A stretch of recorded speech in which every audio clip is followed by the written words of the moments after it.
E aqui, já agradecendo novamente a doutora Juliana Domingues, eu passo a palavra a ela, ao Fred e a Carol, que vão moderar essa segunda etapa do nosso seminário. Obrigado, Zé. Então, falando de conveniência e oportunidade, vamos falar de solução negociada de controvérsia. Então, para contextualizar um pouco, acho que não é mistério para ninguém que o CAD possui um robusto programa de leniência TCC, que além de ser um elemento fundamental de enforcement público da Lei de Defesa da Concorrência, serve de modelo também para outros órgãos da administração. A contribuição pecuniária é hoje a principal forma de arrecadação de multas pelo CAD. Então, segundo o CAD em números, desde 2019 para cá, mais de 1,2 bilhões foram arrecadados ao FDD em sede de contribuição pecuniária, o que corresponde a uma média de 68% dos pagamentos arrecadados pelo CAD nesse período. Só para fins de comparação, no mesmo período, os pagamentos voluntários correspondem a 180 milhões, o que seria 10%, e os acordos judiciais, 277 milhões, o que corresponderia a aproximadamente 17%. Por outro lado, a gente vê também, quanto à aplicação de multas, né? O CAD, nesses últimos 5 anos, de 19 para cá, aplicou 3,4 bilhões em multas, o que representa quase 3 vezes desse valor arrecadado no TCC, e, por outro lado, os pagamentos voluntários a acordos representam ali menos de 13% do valor das multas aplicadas. Então, essa diferença nos números indica ali, pelo menos dá um ar, né, uma cor de que é uma possibilidade de aprimoramento das soluções negociadas de controvérsias judiciais envolvendo o CAD, sobretudo quando considerado o custo de litigar no Brasil, a morosidade do judiciário brasileiro e a imprevisibilidade das decisões de um judiciário que nem sempre é especializado em direito à concorrência ou está atento às consequências macroeconômicas das suas decisões. Então, aqui com hoje, né, com o objetivo de a gente discutir a utilização dessa solução negociada em processo judicial, a gente promove um debate com a procuradora do CAD, ciente que é um tema em evolução, que não tem resposta pronta, e que a discussão aqui hoje contribui mais para essa formação de massa crítica a respeito. Então, queria agradecer de novo a Juliana Domingues, procuradora-chefe do CAD, professora de Direito Econômico e de Direito Administrativo da USP, mestre em Direito pela Federal de Santa Catarina e doutora pela PUC São Paulo, além de autora de diversos livros e publicações. Juliana, bom dia, obrigado. Bom dia, queria aqui agradecer Frederico, Zé Inácio, Carolina, Henrico, Karen, Luiz, Maria Luísa. É um prazer estar aqui com vocês, parabenizá-los pelo trabalho que vocês estão realizando. Saibam que eu estava aqui enquanto vocês estavam apresentando, anotando uma série de dados que vocês também lançaram em alguns casos que foram coletados. Para nós aqui da Procuradoria é muito importante estar próximo dessa comissão e desse observatório. Eu acho que vocês têm o que para nós nos falta às vezes, né, que são braços para conseguir mapear isso dessa forma, e essa tem sido uma preocupação minha desde que cheguei também aqui no CAD.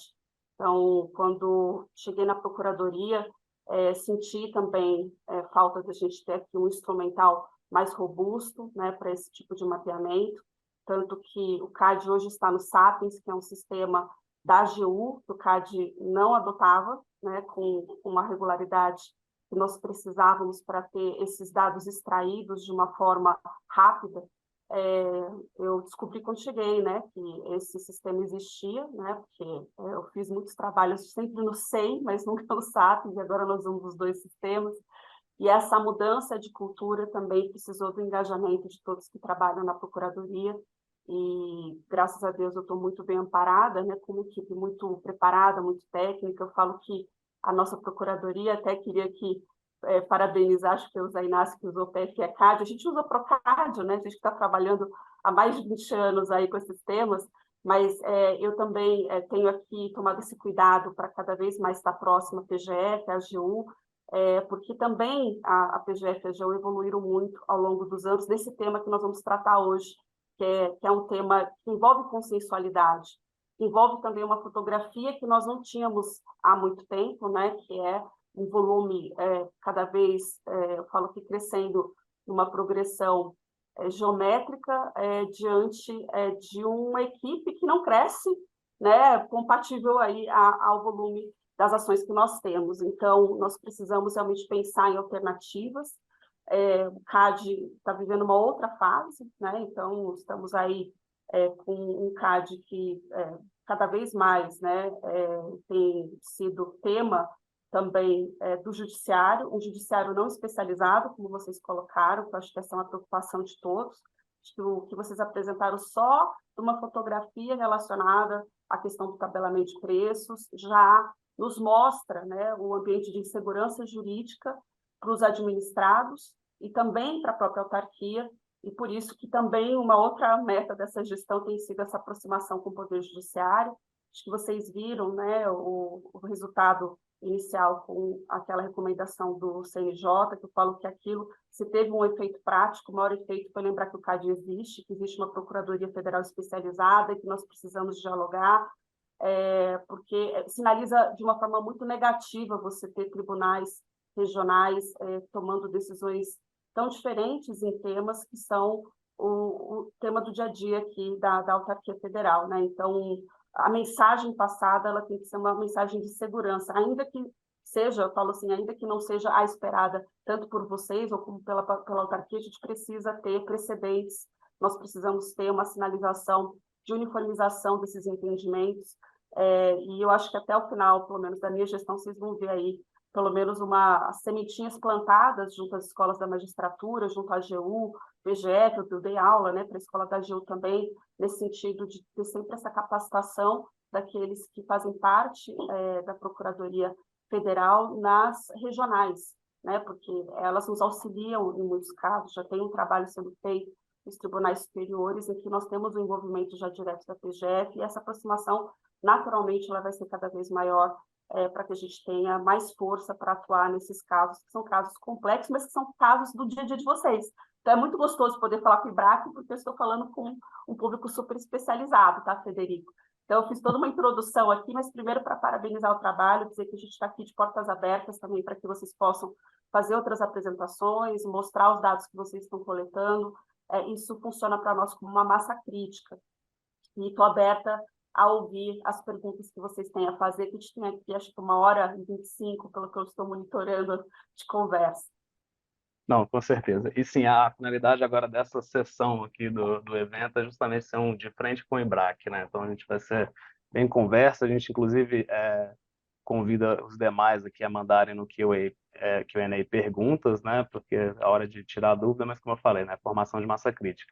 E a minha co-host dessa manhã, Carol Dotto, que é mestre em Direito Público pela FGV, professora visitante do Max Planck Institute de Munique, também tem LLM lá na Universidade de Colônia, sócia de contencioso do Tosini Freire e, junto comigo, com a Karen, coordena o Comitê de Contencioso Econômico do IBRAC, que conta com a excelente diretoria do Zé Inácio, que já fez as apresentações.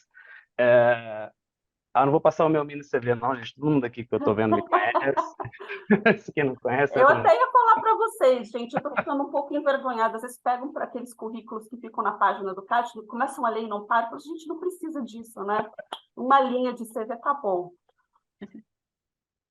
Mas vamos lá, né, Juliana? Até porque o tempo é curto e a gente está cheio de dúvida aqui. Então, recentemente o CAD contratou um consultor visando justamente a elaboração de um estudo, né, sobre solução consensual em litígios judiciais no âmbito da direito à concorrência. Tem aqui duas perguntas com relação a isso, né? A primeira, e na sua opinião, considerando a sua experiência até agora na frente da PFE, né, o PROCAD, quais são os principais, talvez, entraves e gargalos para a formalização de acordos judiciais em processo em que o CAD ativa como parte? E se tem aí, né, com base nessa contratação, alguma ideia no âmbito do CAD para criar uma normativa interna a respeito da possibilidade de acordo? Certo.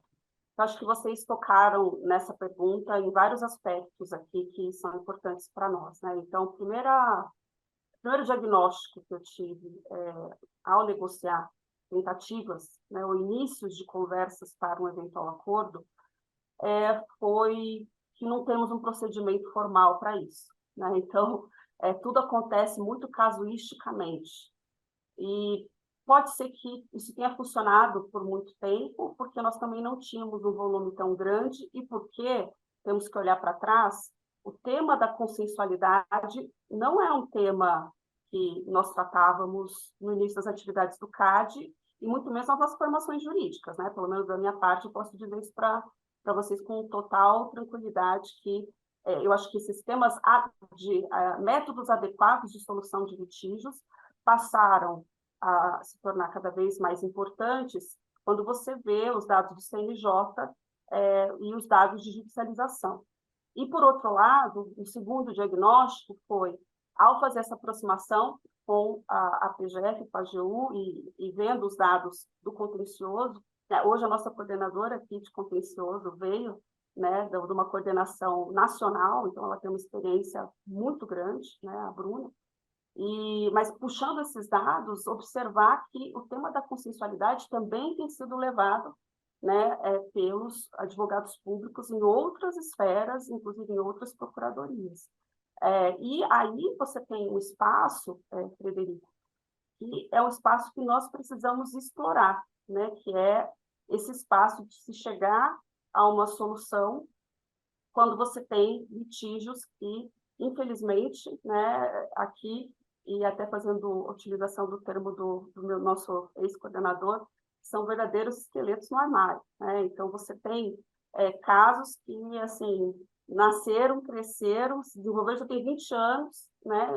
E realmente, esse tempo processual, né, o tempo que se leva até uma decisão final, ela é um desgaste para a autarquia, mas ela é um desgaste também para as partes, porque a gente não pode negar que, regra geral, né, eu sei que caixa de cartel, às vezes não, porque daí você tem agentes econômicos em localidades muito particulares, né, municípios, etc. Mas quando a gente fala de grandes casos, atos de concentração, condutas unilaterais, são grandes grupos econômicos que agora se preocupam com essa pauta também do ISD, né? E você ficar litigando com uma autoridade pública não necessariamente é o melhor sinal de que você está comprometido com essa pauta, né? Porque a gente está falando também de aspectos atinentes às atividades que são próprias, né, de combate a condutas anticompetitivas. Então, encerrar um litígio é interessante para as duas partes, mas a questão né, das vantagens, a gente usou esse termo até no parecer da Nesse Garoto, né, a vantajosidade do acordo.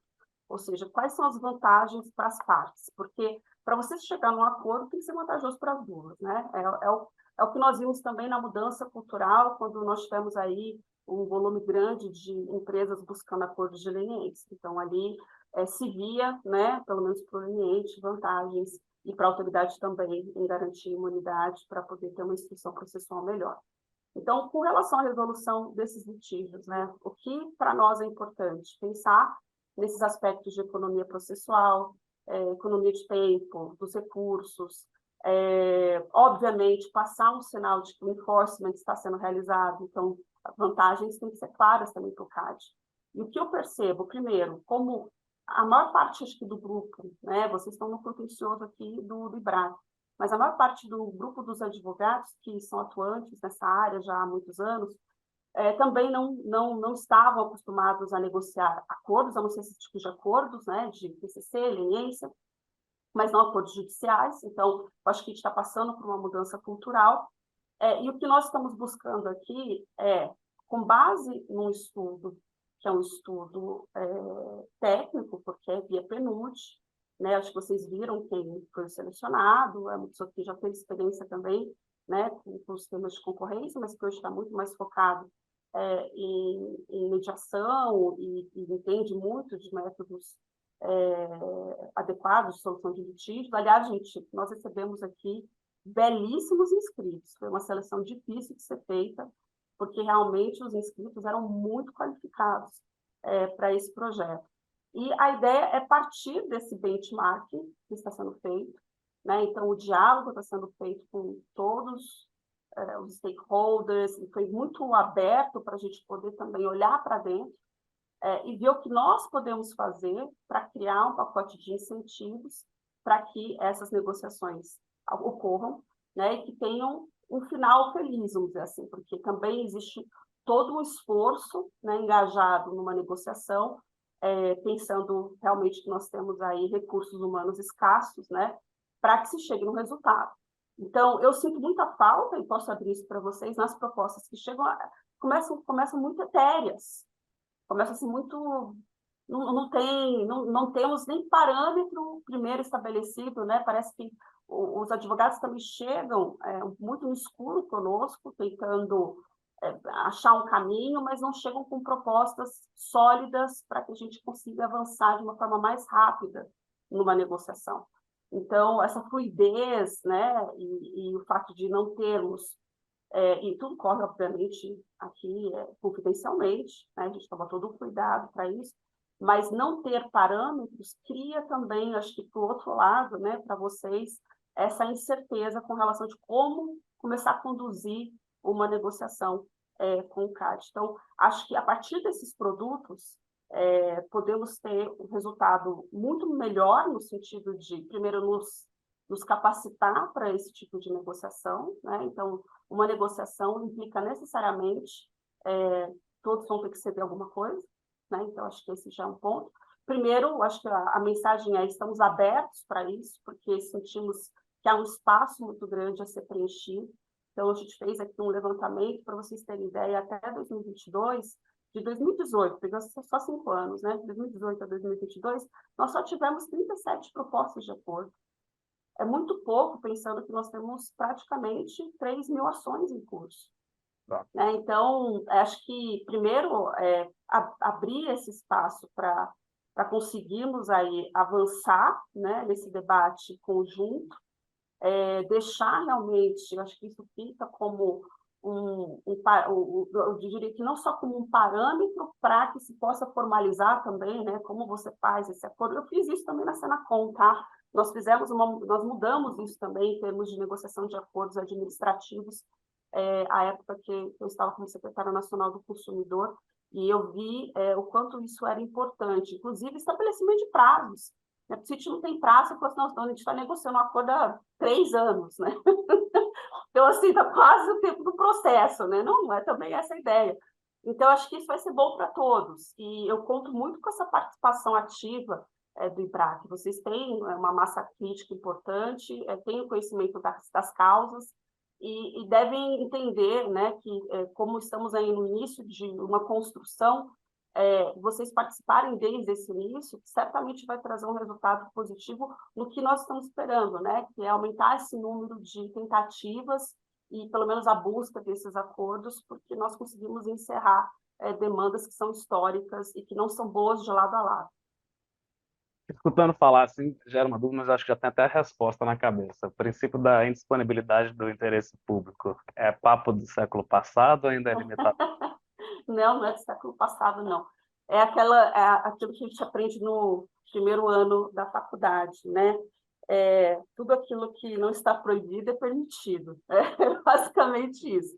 Então, obviamente, eu acho que essa é uma questão que precisa ser levada em consideração quando chegam propostas que aí passam a ser propostas que vão mexer muito no que era a ideia do Conselho quando decidiu, né, fez aquela tomada de decisão. É óbvio que eu tenho uma preocupação particular e compartilhada com toda a minha equipe de sempre fazer uma avaliação do mercado que nós estamos tratando numa negociação, né? Porque os mercados são dinâmicos e a gente está falando aqui desde conduta unilateral, atos de concentração e taxa de condutas.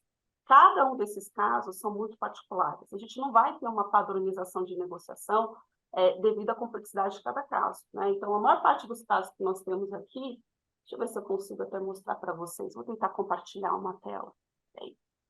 Opa! Vejam, quando vocês vão pegar aqui, a gente tem ainda mais pedidos deferidos do que indeferidos, né? Então, acho que isso é ótimo, ou seja, as negociações, regras gerais, estão indo para um bom caminho. Mas a maior parte ainda é da lei antiga, né? Isso que eu queria mostrar. Isso aqui é só dados até 2022, né? Mas a gente está falando, gente, na lei nova 3, muito pouco, né? Então, eu acho que existe esse espaço que é muito importante, né? Tipo de caso. Cartel, conduta, né? A gente tem aqui, tá com erro, tá, gente? É conduta unilateral, né? E ACC. Então, não era nem para ser uma apresentação para vocês sobre isso, foi uma apresentação interna da minha equipe para mim, né? Mas o que eu acho que é interessante é observar que a gente está falando de um número de tentativas muito pequeno. Obviamente, isso me faz pensar que os advogados por algum motivo, apostam mais na lentidão do judiciário, que pode ser até uma estratégia, né? Porque é isso. Quando você tem um judiciário muito lento, a mensagem é que judicializar vale a pena, né? Que essa demanda ela pode levar aí muito tempo, e para nós, do ponto de vista de estrutura do CAD, que está aqui fazendo a defesa, né, das decisões do CAD, é uma mensagem muito ruim, né? Então, eu queria muito assim, que vocês se engajassem nessa fase, que acho que é uma fase importante aqui da Procuradoria, que é de buscar investir também nesse tema da autocomposição, porque o nosso litigioso, né, nossa parte de contencioso, aumentou muito. E quando nós estamos falando de casos que têm aí 15, 20 anos e que estão ainda numa lei que não está nem em vigor, né, eu acho que fica uma mensagem também muito ruim de que vale a pena judicializar, né? E eu acho que agora a gente vai ter pelo menos um subsídio interessante, Frederico, de alguém que está vendo de fora, né? Porque ele está olhando para dentro aqui e está olhando para fora vocês, e nesse momento está fazendo um trabalho, né, realmente que é bem, bem técnico. O tema da consensualidade precisa ser trabalhado por todos nós, né? Acho que em termos de TCC, a gente evoluiu muito aqui dentro, né, no CAD, os acordos internos. Agora, com o Poder Judiciário, o que eu vejo do Judiciário, agora falando, eu falei das partes, eu vejo propostas que chegam que não são propostas, é o início de uma conversa, sabe? É o início de uma conversa. Não é nem um date, você está ali no aplicativo, sabe? Exatamente isso. E aí, quando você vai pegar também para o Poder Judiciário, é um alívio que a gente, regra geral, você fala assim, mas e o magistrado? Não, o magistrado quer mais que você faça acordo, né? Por quê? Porque para ele, imagina entrar no mérito dessas questões do caso, gente, uma magistratura que realmente não é especializada nesses temas, né? E aí você tem volumes e volumes, casos complexos, acordos de leniência. Então, são temas que afastam até... vamos lá, vamos pensar objetivamente num magistrado que tenha metas estabelecidas aí pelo CNJ, que ele tem que cumprir essas metas. Ele vê lá o caso do CAD super complicado, ele deixa de lado, né? Como que você motiva esse judiciário a colocar na frente também esses temas? Então, do ponto de vista do Poder Judiciário, a regra geral que eu vejo é que o judiciário tem interesse que as partes cheguem a uma composição. Então, não é um empecilho também o Poder Judiciário, a gente poder falar que eu não vejo dessa forma, né? É regra geral, obviamente, a gente está falando aqui aplicável a todos os casos, né? Então, eu acho que o que pode ser negociado? Quase tudo, né? O que a lei permite, nós vamos poder aí sempre negociar, e para alguns casos que são mais complicados, eu não tenho a menor dúvida que o Conselho vai ter um interesse de acompanhar, né?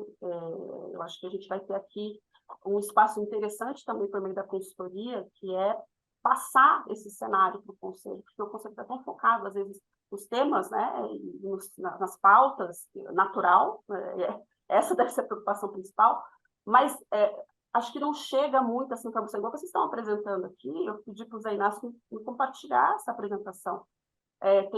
Tem ali questões e debates jurídicos importantes para passar para o Conselho, né? Porque às vezes você está fazendo uma tomada de decisão e não sabe como o Judiciário depois vai reagir a isso. Eu acho que essa sensibilização também é interessante para motivar esse movimento, né, de consensualidade. Eu acho que, enfim, o judiciário tem, o CAD aparentemente tem interesse. Óbvio que eu não falo por todos os litigantes, né? Há litigantes e litigantes. Mas considerando que as decisões do CAD, principalmente multas, né, elas são atualizadas pela Selic, né? Acho que atualmente a gente tem um incentivo muito grande para que haja solução negociada, porque, querendo ou não, a conta aumenta e aumenta muito por ano. Mas, assim, sem querer dominar o debate, passar para a Carol, porque ela está cheia de perguntas aqui também. Daqui a pouco eu puxo minha orelha. Bom, muito obrigada, Fred. O Frederico já fez, então, as apresentações, as introduções, mas eu queria agradecer mais uma vez a doutora Juliana. É uma honra participar aqui dessa mesa, ainda que virtual, junto com vocês. Queria agradecer ao Frederico também por ter organizado as perguntas, ter organizado o painel junto comigo. E vocês muito bem já comentaram, né, que o CAD, de fato, é um órgão pioneiro em termos de celebração de acordo.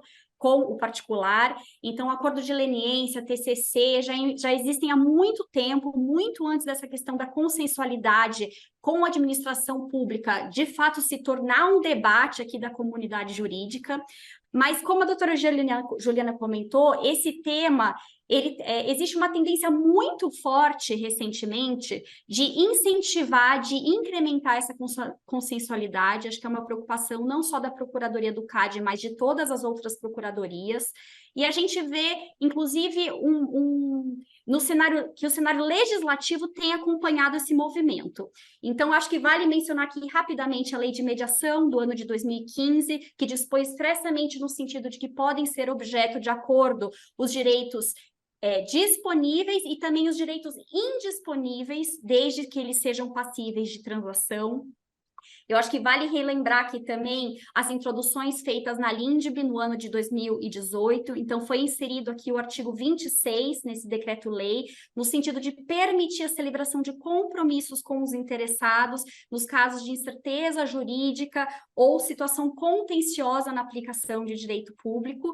E eu vou fazer também aqui uma breve menção até a nova lei de licitações, que está para entrar em vigor aqui agora no final do ano. Essa nova lei de licitações, ela traz um capítulo expresso a respeito dos métodos alternativos de resolução de disputas. E eu sei que eu fiz uma digressão aqui, até extrapolei um pouco o tema que é especificamente relacionado ao CAD, mas eu achei importante trazer esse panorama porque é muito relevante que a legislação tenha positivado isso, acho que reduz muito as incertezas jurídicas a respeito do tema. E aí acho que também é para trazer um pouco essa questão que você mencionou, Fred, né? A questão do interesse público já é uma discussão ultrapassada. E eu acho que sim, ultimamente já existe essa posição de que, assim, a celebração de um acordo, ela não é incompatível com o interesse público. Acho que, em muitas situações, pode ser exatamente o oposto. Então, a celebração de um acordo pode representar justamente a consecução desse interesse público, seja em razão da redução dos custos, redução da litigiosidade, seja para garantir a pacificação social. E eu queria mencionar que esses dias eu estava ouvindo um podcast aqui do CAN-CCBC, muito interessante sobre mediação com a administração pública, até recomendo para todos que estão aqui participando. E um tema que surgiu em praticamente todos os painéis foi a questão da teoria econômica da litigância. E eu acho que o gestor público ele tem sim que avaliar quais que são os custos envolvidos com o processo, quais que são os riscos de uma perda na disputa judicial. A gente bem viu ali no primeiro painel que esse é um risco que precisa ser ponderado. E até em caso de insucesso, o ente público ele também vai ter que arcar, por exemplo, com o pagamento de honorários de sucumbência. A gente vai falar um pouquinho disso mais para frente também. Então, doutora Juliana, diante desse panorama, diante desse cenário, eu queria trazer aqui duas perguntas que acho que são interligadas. Eu queria perguntar se a Procuradoria ela tem um monitoramento, se a gente sabe qual que é o tempo médio de duração dessas ações anulatórias, e até considerando que em muitos casos é até necessário ajuizar uma execução para poder fazer a cobrança judicial da multa que foi imposta pelo CAD. E aí, já passando, então, para a segunda pergunta, você comentou no início, na sua primeira fala, né, que, de fato, ainda não existe um padrão de negociação no âmbito da Procuradoria, de fato, é um tema novo, está começando a ser discutido agora. Você também comentou que, de fato, um acordo ele precisa ser vantajoso para as duas partes, senão não é um acordo, precisa ter concessão dos dois lados. Mas, em geral, quais são os casos que vocês consideram que são vantajosos para a autarquia, né? Quando é conveniente celebrar um acordo? Porque a gente sabe que a celebração de acordo, ela se insere dentro de um contexto de discricionariedade da administração pública. Então, agradeço se você puder falar um pouquinho sobre esses dois pontos também. Nós temos vários tipos de tentativas de negociação, né, em que pese essa fotografia mostrar que são poucos, né? A gente está falando de menos de 50. Nós temos desde questões mais simples, que é parcelamento, né, proposta de parcelamento, como mais complexas, né? Então, acho que esse tema ganhou uma luz maior, inclusive, com o encerramento do caso desse garoto, que é um caso muito atípico, muito particular. A gente está falando de um ato de concentração na lei antiga, um caso assim que não é comparável a nenhum outro. E acho que esse é o grande problema, Carolina, quando a gente vai falar de padronização, porque mesmo para questões relacionadas a ações anulatórias, a gente não tem um range para poder mostrar aqui. A gente tem casos que ultrapassam uma década. Seria até um perigo eu falar para você assim, nossa, a média é tanto, né? Porque a gente está falando de casos muito diferentes. Né? Para o Poder Judiciário é muito diferente tratar de uma discussão da época dali passada de intempestividade, veja bem, né, que a gente nem usa mais esse termo, né, ou seja, um ato de concentração notificado intempestivamente, e analisar um caso de cartel. Porque quando a gente está falando de uma, por exemplo, vamos falar de complexidade de negociação. É muito complexo. É possível, mas é complexo você fazer uma negociação num caso condenado, né, pela prática de cartel, sem pensar nos efeitos dos os outros representados que também foram condenados. Né? Então, a gente está falando de um polo passivo de muitas partes. Então, a gente tem que considerar isso na negociação. A gente está falando de ódio de concentração, é mais simples. Muito mais simples, né? Uma conduta unilateral também. E, óbvio, aí, se a gente for entrar nessa questão da preocupação, né? Você falou assim, de ao negociar, realmente conseguir mostrar essas vantagens. Primeira pessoa, assim, quem tem que ser convencido primeiro das vantagens do acordo é a Procuradoria. Uma vez a Procuradoria estando convencida, né, das vantagens, a gente leva para o Conselho. E aí tem uma segunda fase, que é a homologação pelo Conselho. Né? Por isso que isso tem que ser muito construído. Eu não tenho nenhum interesse em levar uma proposta de acordo capenga para o Conselho, sabendo, né, que se corre o risco de perder todo um trabalho. A gente está falando de investimento de tempo, que hoje é o nosso principal ativo. Né? Dentro da Procuradoria, é interessante que eu falo que é um trabalho silencioso, mas a gente está respondendo prazo todo dia. Todo santo dia, né? E lidando com o judiciário muito diferente, gente. Né? Depender do tribunal que nós estamos falando, a gente nem entrou aqui, nem quero entrar também, porque isso já tomou tanto também o meu tempo recente, né? Que é falar de uma decisão do Tribunal Regional do Trabalho, né? Que, enfim, tem tantos temas que eu acho que a gente precisa tomar sempre um cuidado para a mensagem, né? A mensagem é de mostrar uma autarquia como é de fato, né? Tem aí uma solidez. A gente está discutindo muito, estou tendo uma experiência muito interessante de poder dialogar também com os procuradores-chefes das outras agências reguladoras, entender também as experiências que, eventualmente, nós podemos aqui adotar. Acho que isso é muito interessante. É óbvio que cada setor regulado tem, né, suas particularidades, mas poder conhecer o trabalho que os outros estão fazendo também nos ajuda muito aqui, de partir de algo que está funcionando em outro lugar, né? Então, por isso que eles também estão sendo ouvidos nesse processo, acho que isso é muito legal. E essa mudança que nós temos também hoje, do próprio incentivo do Poder Judiciário, acho que é uma coisa que não é tão...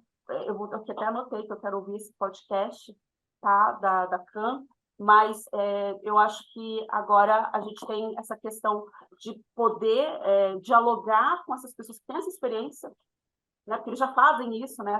Algumas câmaras já fazem isso há muito tempo, e dentro do que é possível na administração pública e considerando o interesse público, né? E todas as questões que você já pontuou, eu acho que a gente vai conseguir balizar parâmetros melhores para que não exista dúvida de que aquele foi o melhor caminho. Porque se tiver um convencimento da Procuradoria que melhor... Não, nesse caso, vale a pena levar à frente e insistir, não tem por que fazer um acordo. Né? A vantagem, eu falo que tem que ser muito claro, porque como é muito caso a caso, né? A gente sabe disso, acho que a questão mais fascinante no direito concorrencial, se é que me permite que eu fale a minha opinião aqui, pessoal, é que cada mercado é um mercado. Sim, o dia que eu me apaixonei pelo direito da concorrência foi o dia que eu descobri que não tem tese pronta e cada caso tem um olhar diferente. É assim na negociação também, então não vai sair disso. E eu acho interessante que você pontuou algo que nós estamos acompanhando. Pela primeira vez eu vejo a justiça, tá? E o CNJ está fazendo trabalho nisso também. Eu recomendo que vocês vejam aí as pesquisas da Justiça 4.0, Justiça em Números, CNJ em Números, todos estão preocupados com um judiciário que não vai comportar e não comporta esse número de ações. Não comporta, gente. Então, ainda que a gente leve em consideração uma série de decisões que são importantes, de lá e de cá, né? Que, às vezes vocês ficam tristes e nós ficamos felizes, nós CAD, né? E vice-versa. Mas quando você vê que tem tanta diferença, não é boa resposta para nós nem para vocês, né? Porque é muito difícil para quem já teve do outro lado, igual foi eu sei também, quando o cliente pergunta qual é a sua chance de êxito, e você vai falar o quê? Né? Então, é muito complicado. Agora, a gente tem realmente, acho que um trabalho interessante para fazer com todos esses cenários, isso tem sido feito, e eu espero que a gente possa depois parametrizar melhor, né? Até separar, né? Não, em casos de cartel, em casos de, enfim, a gente está falando de conduta unilateral, atos de concentração, antes da lei, depois da lei, o que muda, né? Eu acho que tudo isso que vocês trouxeram, até esses dados, são interessantes de ver como o judiciário foge dessa discussão de regra da razão e ilícito per se, né? Porque é uma discussão muito nossa, da comunidade do direito concorrencial. E, obviamente, quando a gente está falando de questões processuais, procedimentais, isso para o judiciário, ok, né? Eu consigo conduzir isso de uma forma melhor. Agora, vai entrar em mérito, remédios. Então, esses são temas muito complicados, de fato, merecem uma atenção nossa, acho que não são barreiras para o início de uma negociação, de forma alguma, mas é importante também do outro lado, quando se vem com uma proposta, vocês consigam trazer esse convencimento para nós, olha, vale a pena, né? Vai valer a pena. E aí a gente consegue avançar, né? Acho que a gente consegue avançar até ter aí um movimento que eu espero que aconteça nos próximos anos, de conseguir encerrar boa parte dessas demandas que estão em curso. Caso contrário, a gente vai continuar vendo, né, um volume muito grande de ações, que eu acho que não é, mais uma vez, repito, não é vantajoso de parte a parte. E assim, talvez, né, para o público que está aqui, né, na hora de chegar, bater na porta do CAD, não ser só um match, né, mas já ter, sei lá, um pedido de jantar, alguma coisa assim, o que está valendo a pena para o CAD hoje, né? Passando do Fernando Pessoa, né? O que vale a pena para o CAD hoje? É o risco de perecimento, a pouca eficácia da tutela, né, considerando o lapso temporal no processo judiciário. Qual que é hoje, seria o seu top 5, assim, quando a Procuradoria está analisando uma proposta de acordo, fala, não, isso aqui realmente vale a pena negociar? Olha, sempre que eu vejo que é um caso da lei antiga, eu já fico motivada, sendo bem sincera. E se for AC, então, né, assim, eu já acho que é um caso mais fácil de conseguir chegar numa proposta convincente, inclusive para homologação no Conselho. Mas, óbvio, eu acho que a gente tem que pensar também em formações, né? O atual Conselho tem uma formação que dá um olhar interessante para questões de consensualidade e propostas de acordo, né? Então, assim, a gente tem hoje pessoas que estão ali que entendem que esse é um caminho válido. Às vezes podem entender que precisa ter um remédio que nós, da Procuradoria, não entendíamos como necessário. E aí é a parte que vai depois dizer, não, sim ou não, né? Que é onde isso vale. Eu acho que é importante também, né, que a gente entenda que a gente está falando realmente de um grupo de pessoas. Então, eu acho que o melhor cenário é quando se consegue uma homologação sem divergência, né? Assim, aí fica muito bem assentado aquele acordo. Agora, pode existir uma proposta avance aqui, de repente, ao ser apresentada para o Conselho, não haja interesse? Pode, né? Acho que pode. Mais uma vez volto, o fato da gente não ter também um caminho bem estruturado para isso, pode ser um fator que afaste muitos aí de trazer para nós uma proposta sólida, né?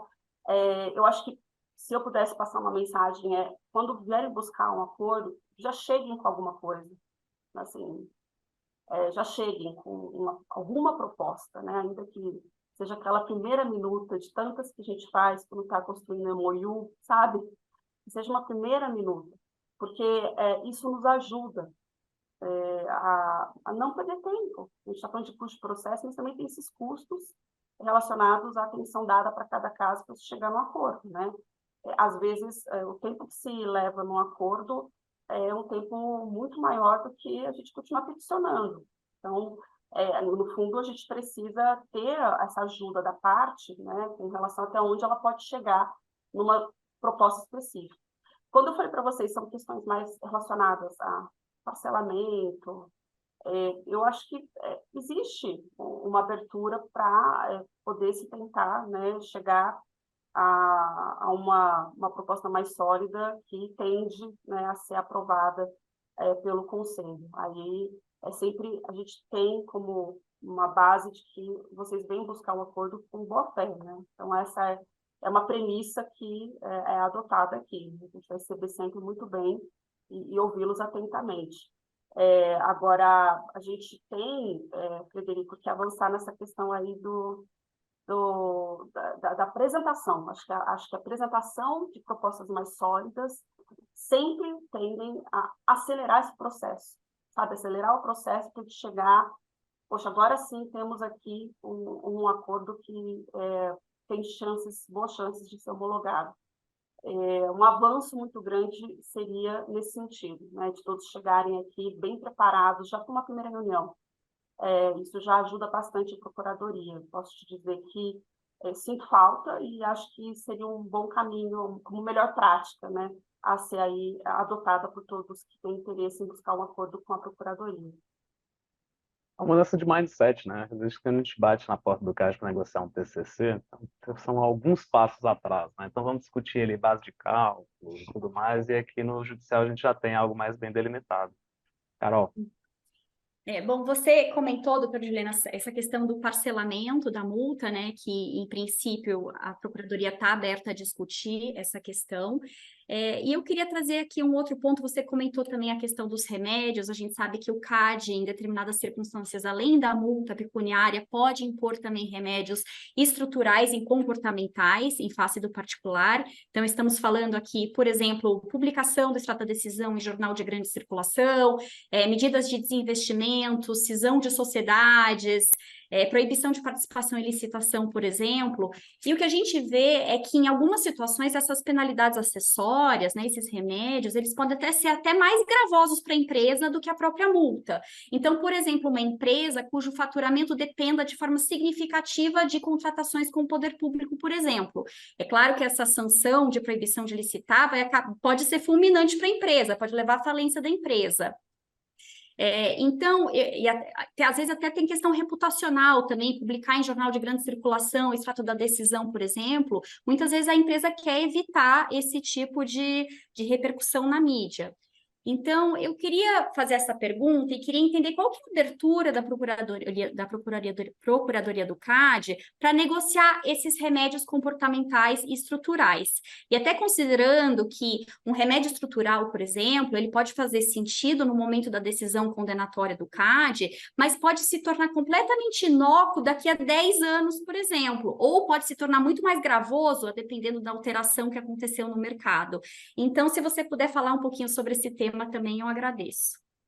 É complicado quando nós estamos falando de remédios, né? Então, tentar separar um pouco o seu questionamento. Vocês fazem questionamentos muito importantes, mas nesse caso, quando a gente vai falar de remédios, realmente, a primeira coisa que a gente tem que entender, se querem alterar um remédio, é o que mudou nesse mercado para alterar esse remédio. Então, acho que esse é um ponto muito importante, né? E às vezes a gente vai ter que provocar o DE, por exemplo, para entender o que mudou naquele mercado, né? Porque vocês podem trazer os dados, vocês, gente, eu digo, qualquer um que venha buscar um acordo, tá?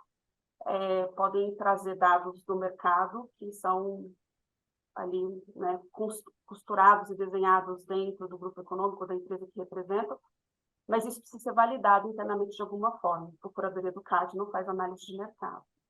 Já fez no passado, né? Algumas pessoas mais antigas aqui devem se recordar que, às vezes, você tinha redefinição de mercado relevante, que era feito pela CA e pela Procuradoria.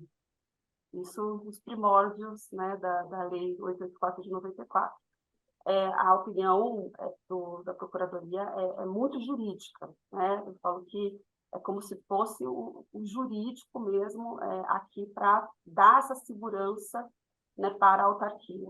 Pode, que não pode. Aí, quando a gente vai entrar nas propostas, eu acho que aí, inevitavelmente, o Conselho tem que estar convencido, primeiro, que o mercado mudou e que aquele desenho, daquele remédio, naquele momento, hoje não faz sentido nenhum.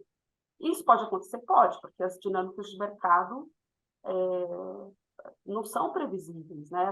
Obviamente, a gente tem todo um passo a passo, né, construído ao longo dos anos para a definição de mercado relevante. A análise que é feita pelo CAD é a análise daquele momento, daquele cenário, né? E ainda que se façam exercícios do futuro, a gente nunca tem a garantia, né, de como será o futuro. Então, conseguir trazer, olha, o mercado mudou. Por que mudou? Pode mostrar o que mudou. E aí, depois, a partir disso, não, então, eu acho que esse ponto específico aqui, esse remédio já não faz mais sentido, convencer, né, as autoridades que não faz mais sentido. E como todo mundo aqui costuma se debruçar muito, né, com relação à construção desses remédios, eu acho que esse é um exercício importantíssimo para que no acordo esse não seja um ponto que vai afastar, né, a se chegar aí na homologação. Agora, tem um segundo aspecto que você falou, são as sanções não pecuniárias.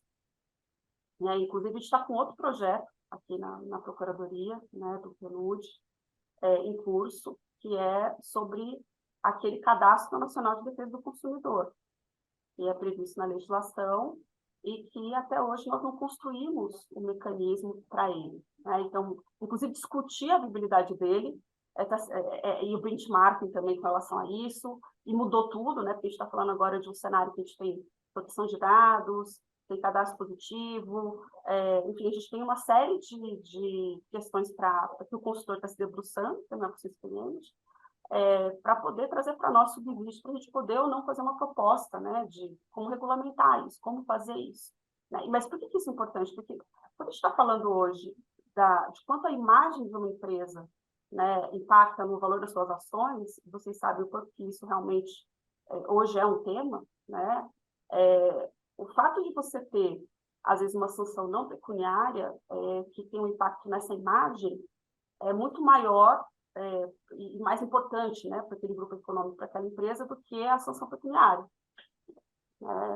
Aliás, se a gente for pensar olhar passado, toda aquela política nacional que foi feita de combate a cartéis, ela mudou muito, né, a percepção do administrado mudou muito com relação à importância do CAD nessas investigações, a partir do momento que ele podia, de alguma forma, ser condenado criminalmente, né? Já não era nem administrativamente, era criminalmente. Pagar a multa não era um problema, né? A sanção pecuniária não era o maior problema. A gente está falando agora da construção dessas outras medidas. Por exemplo, não poder participar de uma licitação, você eventualmente pode acabar com o negócio daquela empresa, né? Porque ela só faz isso. Então, é muito mais sério do que a sanção pecuniária. Então, essas sanções não pecuniárias, eu acho que também, a partir de agora, elas têm um peso que talvez elas não tivessem tanto no passado, né? Obviamente, a gente também tem uma preocupação. Gente, esse é o grande debate, independentemente da formação dos conselhos, né? Quando você tem troca de conselheiro, etc., sempre vem a discussão da dosimetria da sanção, né? Então, sempre tem essas construções. Eu não posso nem falar muito, porque foi até a minha pesquisa de pós-doutorado, né? Até eu entrei nessa discussão antes de entrar no CAD, né? Então, assim, um baita tema, né? Só você falar, a multa ótima é essa aqui, né? A gente construiu o melhor critério para a definição da sanção. São tantas variáveis que eu acho que assim, a gente tem que partir primeiro de uma humildade, e eu parto dessa humildade, que a tentativa do acordo ela é válida, e assim, eu chego com a maior boa vontade para falar, ó, esse é o acordo possível. Vamos ver se o Conselho vai, enfim, aceitar essa proposta. Né? Assim, uma vez todos nós convencidos aqui na Procuradoria, assim, não, foi lá, né? Espirmou do lado, do outro, todo mundo ali tentando, coloca mais, tira, põe, nananã. Essa aqui foi a construção possível. Acho que chegar a essa proposta já é uma grande vitória, né? Assim, acho que a tentativa ela é sempre muito válida. Eu acho que o conforto do judiciário ao ter o conselho homologando é muito grande. Você está falando um órgão técnico e você teve ali a homologação de todos, né? Ou seja, todo mundo concordou, ou a maioria concordou. Então, a gente tem uma decisão por maioria do conselho e pode avançar isso, né? A gente elimina várias questões que eu acho que para a parte isso tem um custo maior do que para a procuradoria, né? Porque a questão da imagem, óbvio, eu gostaria de ter mais casos aqui julgados em última instância, né? Quando a gente tendo aí uma solidez com relação à jurisprudência no que diz respeito a sistemas de contencioso, né, do CAD, que são levados principalmente de uma forma mais frequente, né, ao Poder Judiciário. Mas, independentemente disso, o risco maior hoje da imagem é para o administrado, né, de você ter sido condenado, uma conduta anticoncorrencial, se você quer mostrar, né, que você é uma empresa que se preocupa com conformidade, enfim, mesmo essa história do selo, né, o ESG que tem sido um super tema, então como é que você fala que você está conforme, né, as melhores práticas e se preocupa? Então, e eu sei, né, que existe uma preocupação, mas para nós não é uma preocupação tão grande, que muitas vezes falam, não, puxa, ainda tem a questão da reparação de danos. Gente, esse é outro tema que a gente está vendo, assim, tem muito potencial, né, de avançar, mas que, por enquanto, ainda é uma grande promessa, né? Não é como nos Estados Unidos. Acredito que morou lá sabe. Né? Então, assim, a gente tem ainda, obviamente, para a questão de enforcement, outras janelas, mas pensa, quando você tem... Acabou isso, né? Eu acho que para a empresa é um grande alívio, né? Para o CAD é um caso a menos. Então, só tem que costurar muito bem essa questão, como você falou aí para mim, da história dos remédios, porque não é qualquer acordo que o conselho vai se convencer que é bom, nem a procuradoria. Então, você pode, desse jeito, é melhor continuar, né? Então, outra coisa, quanto que a empresa está disposta a ceder em determinadas negociações? Uma coisa né, vamos falar aqui claramente, o CAD está perdendo, perdeu em primeira, perdeu em segundo, agora o CAD está ganhando em primeiro, ganhando em segundo. Então, assim, qual que é a sua margem de barganhar com o CAD, né? Essa... obviamente, também a nossa análise. Como é que a gente está nesse caso? Não, puxa, as chances de êxito são enormes. Né? Então, venha com uma boa proposta. Não dá para vir com qualquer proposta, né? Porque daí é realmente um caso com pouco espaço para o CAD ceder muita coisa, porque está ganhando, né? É simples assim. Mas veja, Carolina, a parte das sanções não pecuniárias, eu acho que esse é um estudo que eu gostaria também de ver aí do observatório. Não sei se vocês já têm todo esse desenho também nesses casos, né? Acho que o livro da Amanda eu contribuí com a parte... inclusive, não posso negar para vocês, eu tive dupla motivação para... Inclusive, tive aqui o apoio, né, da presidência para poder fazer essa proposta, né, também do projeto pelo PNUD, mas quando eu estava na Secretaria Nacional do Consumidor, chegava lá, né, perguntas do Ministério Público Federal, onde está o cadastro? E eu falei, gente, mas esse cadastro não é daqui, é lá da 2015-29, né? Esse cadastro é ali do CAD. E aí, depois, quando a Amanda estava fazendo o livro, até eu falei assim, nossa, mas esse é um tema muito interessante, vamos fazer um levantamento. Tem condenação para fazer o cadastro e não tem o cadastro. Né, que é um caso que aí é mais ainda curioso, né? O próprio conselho condenando para fazer o cadastro, um cadastro que não existia. Então, isso é muito curioso, né? Que tenha realmente existido. E a gente precisa fazer essas correções. Acho que está numa fase de amadurecimento institucional tão interessante para a gente poder trabalhar isso.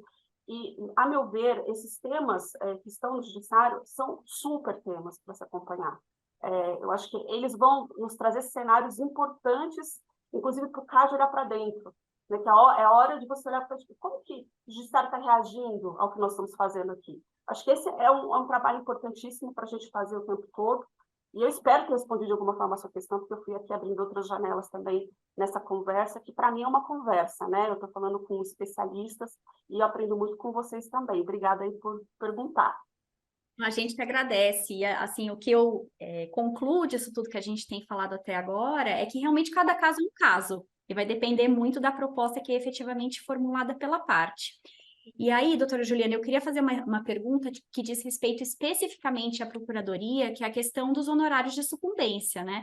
Principalmente para quem é do contencioso, a gente sabe que essa verba, ela pode representar um acréscimo muito significativo no valor em jogo.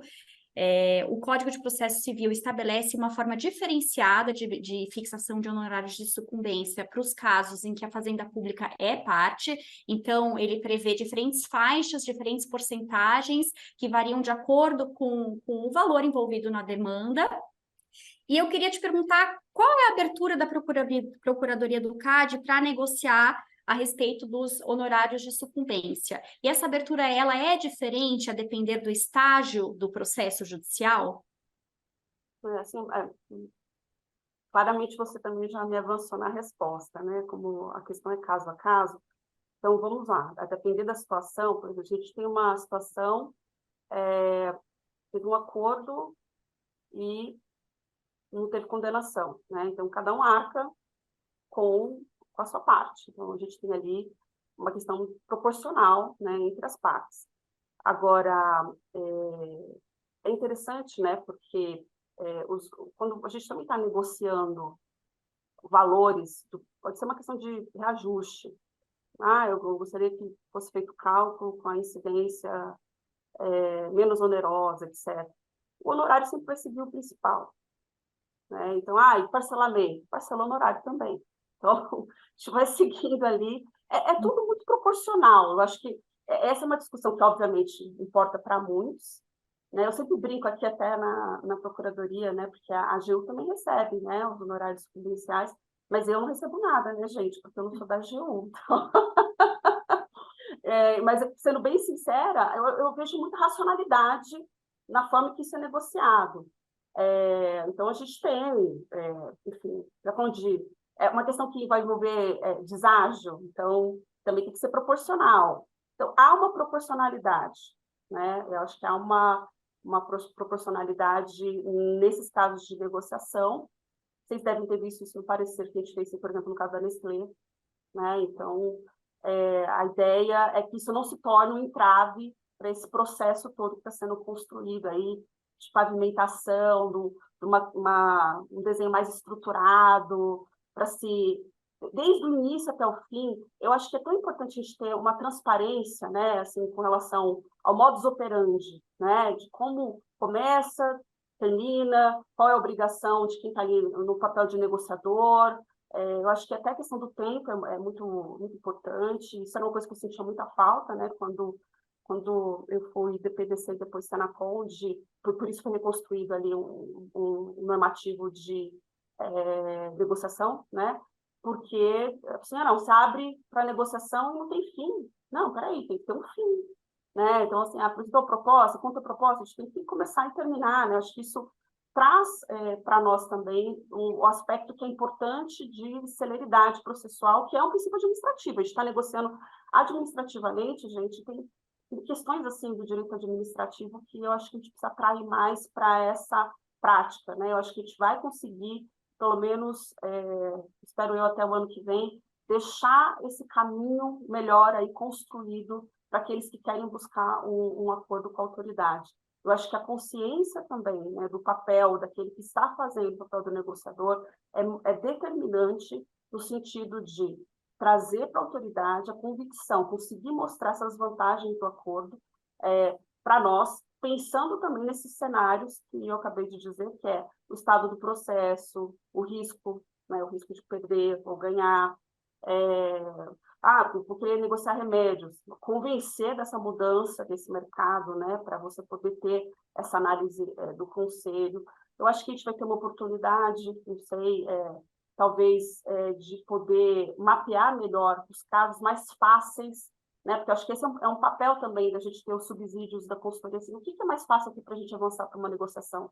Né, e desse número que nós temos hoje aí, de quase 3 mil ações em curso, quais delas vale a pena a gente trazer, né, para isso, né? Não sei se vocês viram os dados, quando nós fizemos um workshop com a AGU aqui, no CAD, com as procuradorias federais especializadas e com a própria procuradora-geral, que é a Adriana, e os seus coordenadores, o dado, que também está refletido no parecer, né, do caso da Nestlé, que é quase 20%, né, de casos negociados.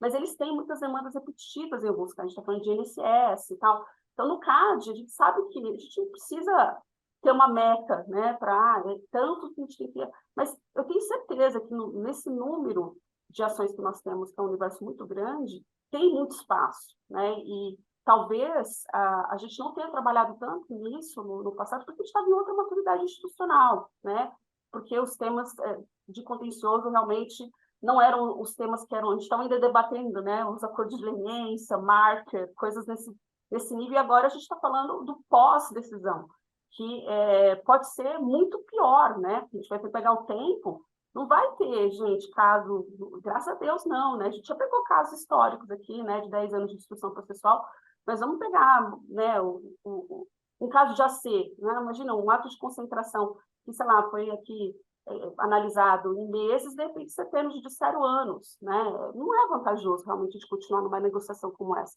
quer dizer, não continuar litigando se há um espaço para negociação, né, então, acho que a gente vai poder aí construir, Carolina, a gente tem muita figurinha para poder trocar também com esse grupo de vocês, o que vocês apresentam para nós nos ajuda bastante no amadurecimento dessa construção, e todo o CAD vai estar envolvido nisso, né? Porque é interessante para todos aqui que a gente consiga diminuir esse nível de litigiosidade das decisões administrativas. Fred? Envolvendo tudo do CAD, né? Estou pensando aqui, bom, chega uma proposta de acordo com uma evidência econômica nova, né? Se tiver a possibilidade de envolver SG, DE, né? Tem essa possibilidade, né? Eu fico pensando assim no futuro, né? Testes de mercado feitos por inteligência artificial, né? Já detecta ali uma possível externalidade negativa de uma decisão. E aí eu passo, inclusive, para uma pergunta que o Bruno Maggi fez aqui. Se tem espaço para o próprio CAD buscar ativamente os acordos, ao invés de aguardar o recebimento de propostas, né? Nesse cenário, talvez, e talvez até um cenário recente, a gente viu aí recentemente pelo menos 2 atos de concentração sendo contestados judicialmente, um inclusive com liminar, né? E aí, o quanto que isso pode também criar uma externalidade negativa do ponto de vista macroeconômico. Então, o CAD poderia, na sua opinião, buscar ativamente um acordo? Queria aqui agradecer a audiência qualificada, tá? Eu estou vendo aqui, tem muitos prazer receber uma pergunta, provocação do Bruno. Bruno, vou dizer para você, se eu tivesse vamos ver, 4 vezes mais pessoas na minha equipe, talvez a gente conseguisse fazer esse movimento. Vocês não têm ideia do volume. Vocês não têm ideia do volume que nós temos aqui de temas, né, com um grupo tão enxuto e valente, né, de procuradores e procuradoras tratando desses temas diariamente. Seria um cenário maravilhoso a gente conseguir, nossa, deixa eu vou atrás do acordo, né?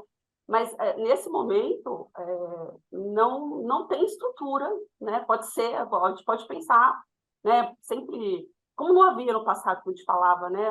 Como é que a gente faz aí a condução de casos, processos administrativos, envolvendo leniência, cartão, melhorou muito a estrutura do CAD, né, gente? Para quem conheceu o CAD naquela época que não era nem no Liberty Mall, meu Deus do céu, mudou demais.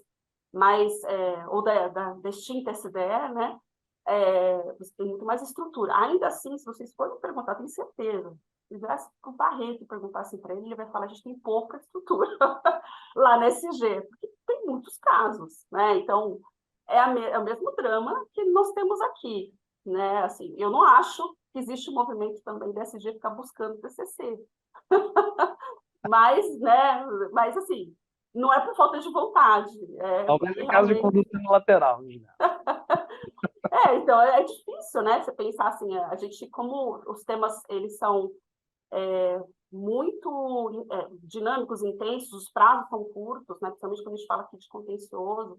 A gente tem a área finalística, gente, os processos quando chegam aqui, tem todo um pente fino feito pela Procuradoria, sabe? Não é algo que chega, não, sem a reanálise processual toda, né? De analisar os autos, as provas. Então, isso toma muito tempo. Adoraria que a gente tivesse essa capacidade. Pode ser, Frederico, até que você deu a ideia, E a partir do momento que a gente tenha, né, todos esses dados mapeados e estruturas de inteligência artificial, né, pensando assim, para o futuro, talvez a gente consiga, a partir dali, falando, ó, apareceu aqui no sistema que esse é um caso para isso, né, alguma coisa assim, porque é muito complicado realmente a gente conseguir parar o que nós estamos fazendo para conseguir mapear isso, né? Então, pode ser um tema de futuro, mas de presente eu te diria que a gente já está aqui lutando para conseguir cumprir uma agenda bastante intensa.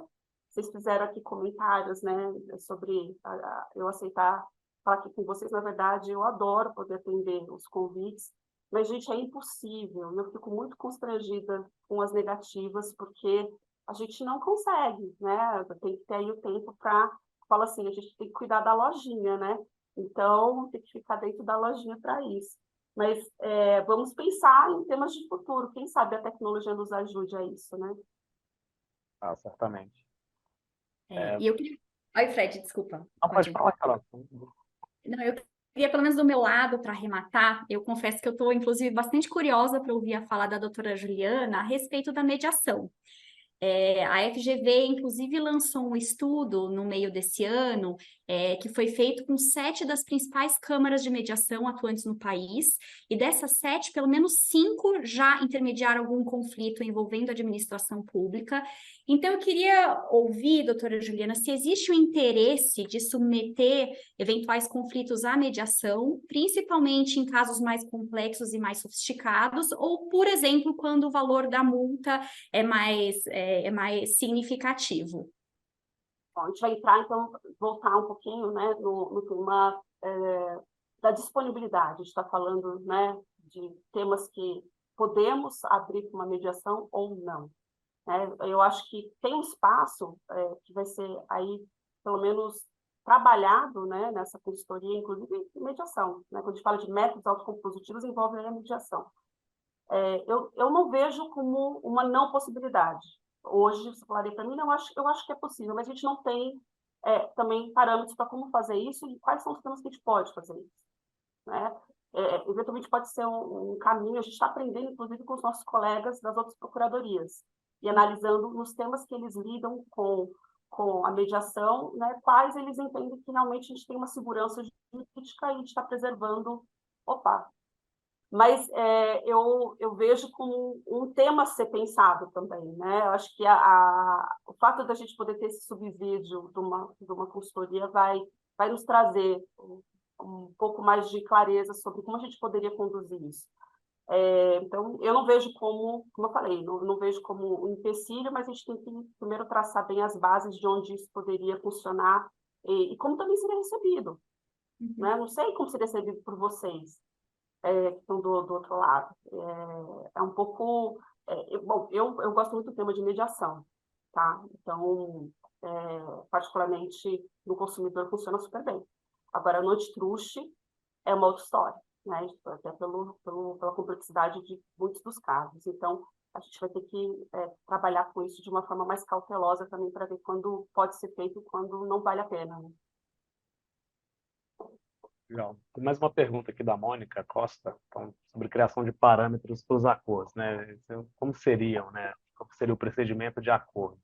E a preocupação dela é se os parâmetros avançam para a parte do mérito, não há risco de engessamento, desnaturação da essência das soluções negociadas, que é justamente a flexibilidade e customização para cada caso? Impossível. Eu diria que no direito concorrencial é impossível você ter critérios tão engessados diante justamente disso que foi colocado, Mônica Costa, né? Foi colocado na pergunta. A gente está trabalhando sempre com mercados que são muito diferentes e a gente vai ter que analisar caso a caso. Não vejo como uma possibilidade engessar tanto nesse nível, né? Seria incompatível com a realidade do direito concorrencial. Acho que, e por enquanto, né, Juliana, acho que venham com uma proposta de namoro contundente, né? Exatamente, gente. Seduzam o cara. Flores, por favor. Eu acho que é mais ou menos isso, Frederico. A mensagem é mais ou menos essa. Perfeito. A gente tinha uma última aqui, que é talvez aquela, né, cenas dos próximos capítulos, né, com renovação prevista para o tribunal. Você vê que pode ter algum impacto aí nesse trabalho ou é um esforço aí institucional e que deve permanecer no tempo? Olha, o impacto que pode ter, vamos pensar, né, positivo e negativo. Primeiro, acho que está todo mundo ansioso, né, para saber como vai ser a formação, acho que sempre existe. Eu acompanhei várias vezes, então, e até eu que estou aqui também, né, estou muito atenta, lendo o Diário Oficial todo dia, como eu faço sempre, né, por sinal. Mas é primeiro, vocês sabiam disso? Eu sou uma pessoa estranha que lê todo dia de manhã o Diário Oficial e o jornal da minha cidade natal. Isso é muito estranho, né? Mas eu leio o Jornal de Marília todo dia. E isso que eu já sei de lá, gente, 25 anos ou mais, né? Não quero ficar falando muito, mas é mais de 25 anos. Mas por que eu estou dizendo isso para vocês? Que a gente pode ter cenários positivos e negativos? Porque, como a gente está falando de uma decisão que vai ser homologada pelo Conselho, né?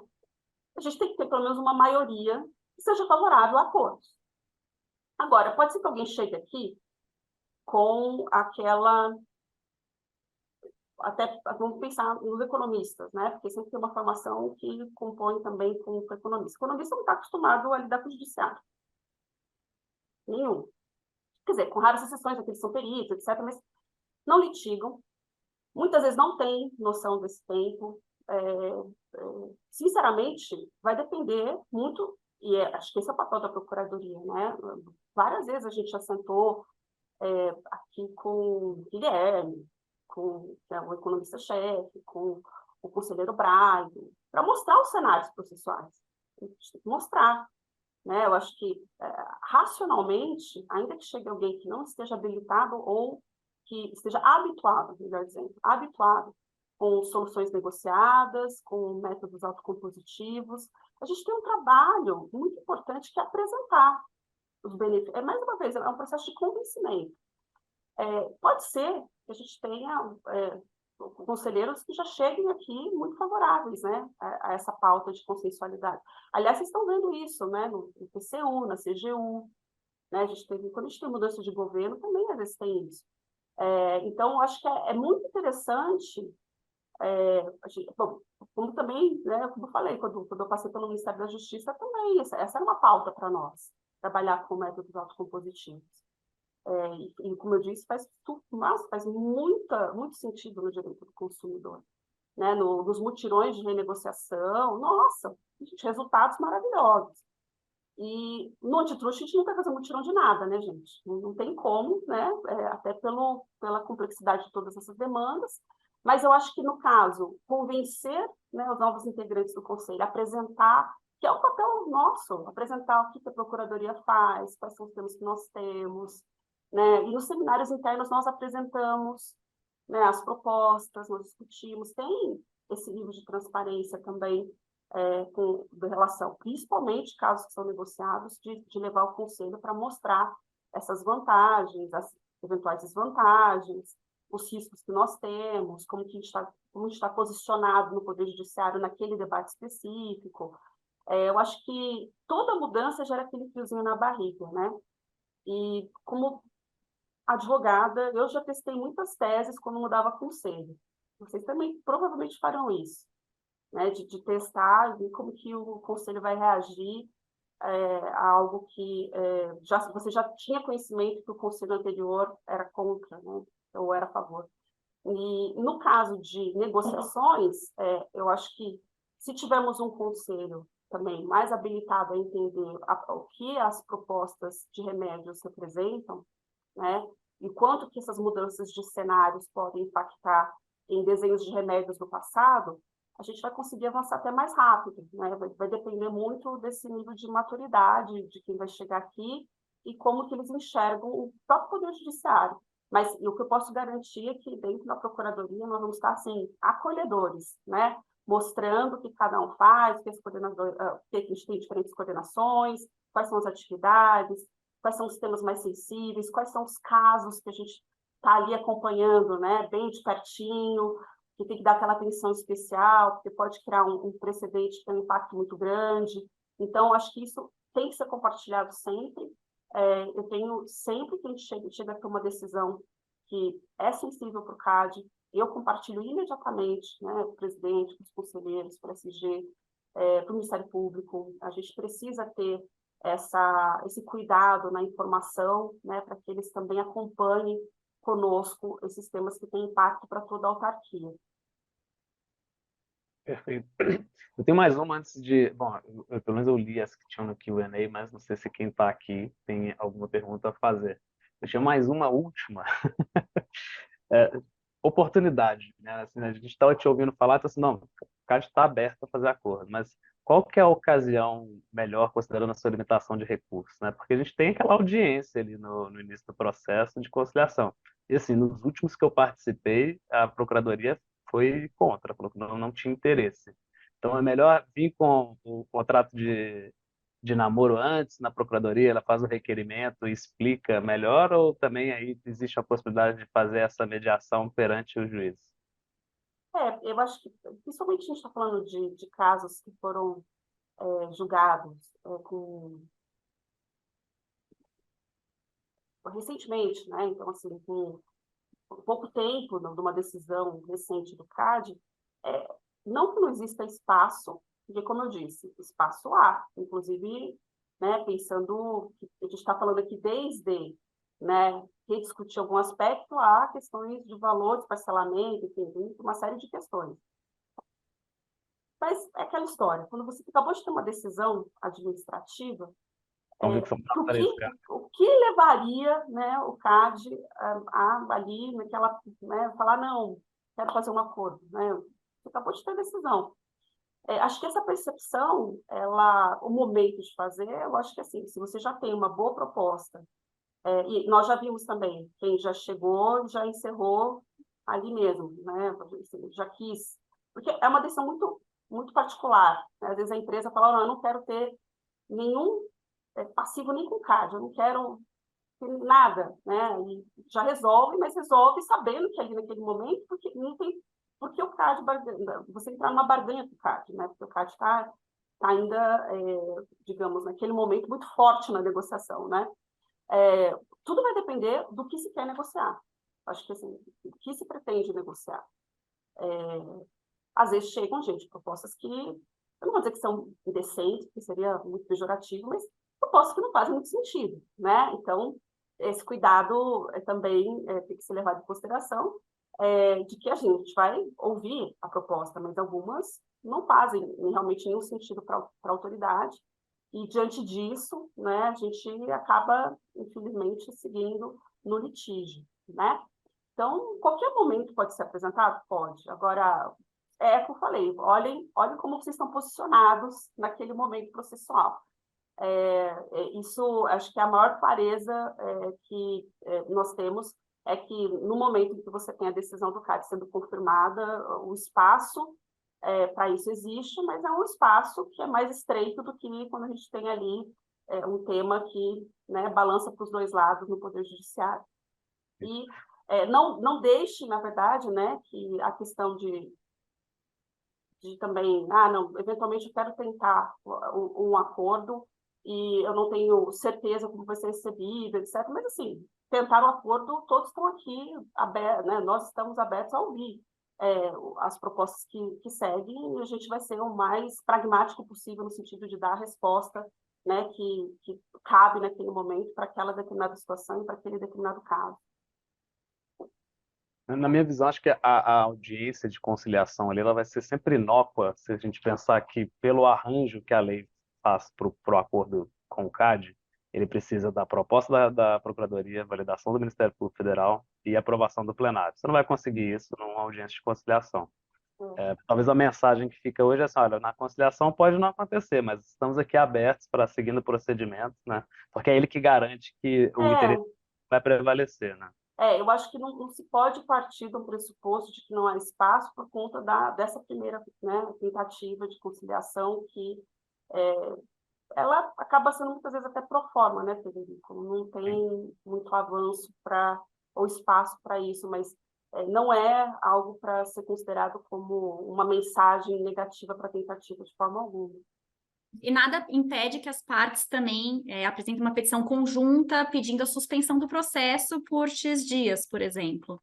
Né? Acho que... Não, tem muito espaço, né, Carolina? Eu acho que a gente tem um perigo sempre de fazer afirmações genéricas quando a gente tem temas que são tão diferentes, né? Como eu disse, aqui é um AC, um PA, já tem muitas diferenças. Mas eu acho que a gente tem sempre que olhar, por exemplo, esse caminho de fazer conjunto é um caminho muito bom. Assim, a mensagem para o judiciário é muito boa. Né? Conseguir chegar nisso que é o desafio, mas que é possível, né? Perfeito. Pessoal, acho que o Zé Neto tem uma pergunta, ele até abriu o microfone. Não, eu abri porque a gente tem uma... Se a gente não tiver mais pergunta para esse segundo painel, a gente tem uma do primeiro painel que ficou para trás. Então, antes de voltar no primeiro tema, ver se mais alguém tem alguma questão. E Dora, o Leonardo Calado tinha para fazer a intervenção dele online para explicar um pouco mais o ponto que ele tinha comentado sobre a teoria da deferência. Eu ia só fazer um comentário geral, que acho de todas as reuniões do comitê, uma que me chamou muita atenção, que eu gostei muito, foi um comentário do professor Arenhardt, comentando sobre o método de solução de controvérsias, em que ele comentava que, olha, você tem problemas coletivos e falta, às vezes, um método coletivo de solução, né? A gente ainda tem métodos assim, individuais multiplicados, né? Eu acho que essa foi um ponto que sempre está, pelo menos comigo, pensar isso, às vezes, especialmente em matérias de consumidor ou concorrência, que você tem impacto no mercado, é essencialmente um problema coletivo, né? Então, assim, às vezes pensar também com instrumentos ou ir testando ali como construir, às vezes, uma solução a partir das pecinhas que a gente tem, que ainda são pecinhas muito individuais, né? Então, acho que essa é uma reflexão que para mim, marcou muito, que eu achei muito cirúrgico, o ponto que ilustra muitos dos problemas que a gente tem. Né? E aí, Leonardo, passando a palavra para você, você tinha uma questão sobre a teoria de deferência, né? Sim, rapidamente, né, parabenizar a todos aí, e é um privilégio poder aprender com vocês.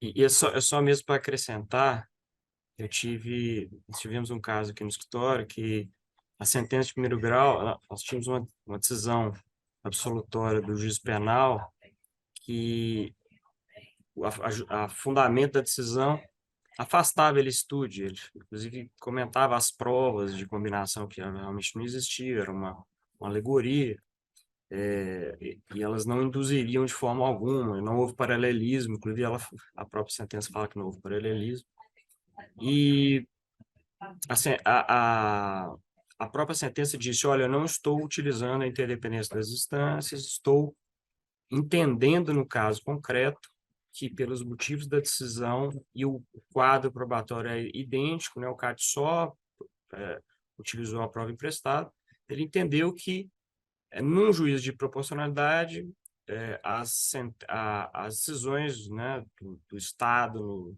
no exercício do seu poder sancionador, ele teria que dar respostas coerentes e harmônicas.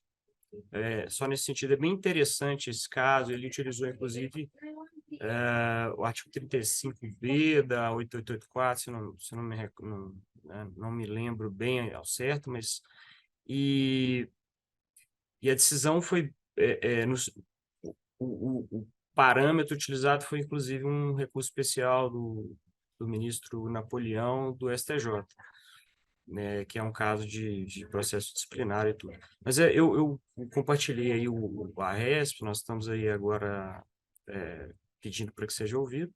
É só um caso interessante do ponto de vista da teoria da deferência, porque esse caso foi justamente, ao que parece, tem alguma relevância aí, né, na discussão sobre a aplicação da teoria da deferência, porque o fundamento da sentença penal, mesmo sendo por absolução por falta de provas, o fundamento da decisão da sentença penal, ela tinha elementos que afastavam ele estude. Então, inclusive o Didier defende que fora né, das hipóteses legais mesmo em que a decisão da instância penal interfere na cível, esse caso, havendo fundamento da sentença, há uma permissão da que faz a coisa julgada tem que ser interpretada ali do caso concreto. Mas, assim, é só isso mesmo. Eu queria trazer aqui e perguntar à doutora Karen se já se defrontou com um caso específico em que houve o debate sobre essas questões, e ao que me parece o seguinte: olha, já teve uma decisão anterior judicial e né, há uma decisão administrativa que é contrária àquela decisão, pelo menos, então não haveria de se falar aí, ou pelo menos mitigar a teoria da deferência, porque já existiu um juízo prévio, né? Uma análise prévia pelo Poder Judiciário de elementos da ilicitude. Mas aí é só essa reflexão, eu gostaria né, ouvir se existe algum precedente ou alguma discussão semelhante. No caso, e muito obrigado, desculpa aí por tomar o tempo precioso de disponibilistas. Leonardo, só agradecer a sua participação, realmente um caso interessante, vale a pena a gente dar uma olhada. Obrigado por ter mandado a referência. A gente vai até olhar se está realmente. Não sei se a decisão é recente, se é depois de julho de 2022, ou já se teria entrado na nossa análise, porque a nossa análise aqui do Observatório foi até julho de 2022, os últimos 2 anos, 2020 e 2022. Mas só até para esclarecer, os pontos que a gente trouxe ali sobre a teoria da deferência dizia respeito à deferência do judiciário em relação à decisão do CAD. A gente não tratou de nenhuma situação de deferência do judiciário em relação a outra decisão do próprio judiciário. Então, só para esclarecer, quando a gente estava falando, todos os pontos que a gente trouxe ali sobre questão de deferência é sobre o judiciário deixar de avaliar algum ponto da decisão, ou a decisão como toda do CAD, como um órgão administrativo, em razão da autocontestação do Poder Judiciário. Mas tem no nossa pesquisa, depois quando for colocado no site do IBRAC, eu acho que todo mundo pode conferir, você pode olhar também, existem sim, algumas outras decisões que fazem referência à relação entre o criminal e o civil, mas eu não sei te falar se todas as decisões são no mesmo sentido do que você apresentou, ou se é no sentido diverso, de independência de instâncias, e as decisões podem ser divergentes, mesmo se tratando de um mesmo fato em si. Eu já vi um caso parecido, viu, Léo? De já ter tido uma decisão judicial, numa contestação de cobrança de SSE em Porto, por um operador retroportuário, e o judiciário decidiu que a cobrança era legal. E esse caso depois foi submetido ao tribunal numa sede de medida preventiva, e o tribunal confirmou a jurisprudência do Conselho, apesar de ter essa decisão judicial dizendo que havia legalidade na cobrança. Então, assim, acho que a deferência dentro do CAD vai ser sempre a seu próprio precedente, e aí acho que o princípio da separação de instâncias dá esse respaldo. E, Juliana, deferência pode ser um impeditivo para acordo aqui? Olha, essa decisão é uma decisão interessante, né? E como vocês mostraram, não é todo o judiciário que entende, né, pela própria deferência.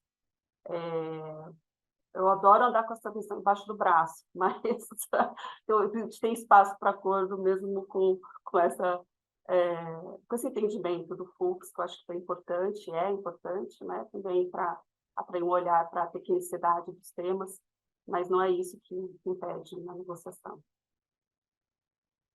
Se me permite só fazer um acréscimo, a própria doutrina estrangeira, né, a Suprema Corte decidiu os casos agora limitando a aplicação da teoria de deferência.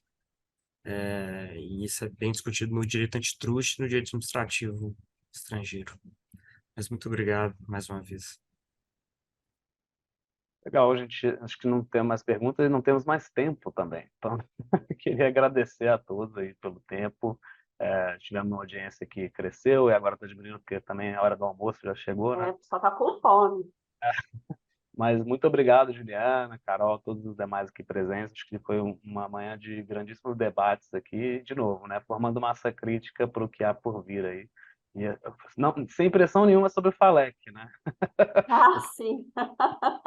E viradas. Vamos lá. Isso aí, Obrigada só- mais uma vez pela oportunidade, viu? Foi um prazer estar com vocês aqui. Gente que agradece, doutora Juliane, só queria relembrar a todos que o webinar deve ficar salvo na página do IBRAC também, né, Dora? Queria até confirmar com você, mas para quem quiser assistir depois ou ouvir algum ponto Isso. mais Vai ficar detalhes, no nosso YouTube. bacana. Zé, quer fechar? Perfeito. Muito obrigado a todo mundo. Acho que é um tema bem interessante e eu acho que assim muito dessa discussão a gente já começa a tirar os ângulos para a terceira edição para o ano que vem. Eu acho que a ideia é de fato ter essa recorrência do debate e constantemente reunir o grupo todo, abrir, fazer um debate sobre o que tem de incremental, o que tem de novo e para onde estamos indo. Então, acho que talvez o melhor fecho é o convite para a terceira edição para o ano que vem, que esperamos continue para o futuro aí com a mesma enriquecimento de discussões. Só agradecer de novo a doutora Juliana, a todos que participaram aqui pelo IBRAC e agradecer também a Dora, que nos ajuda sempre com a parte operacional aqui.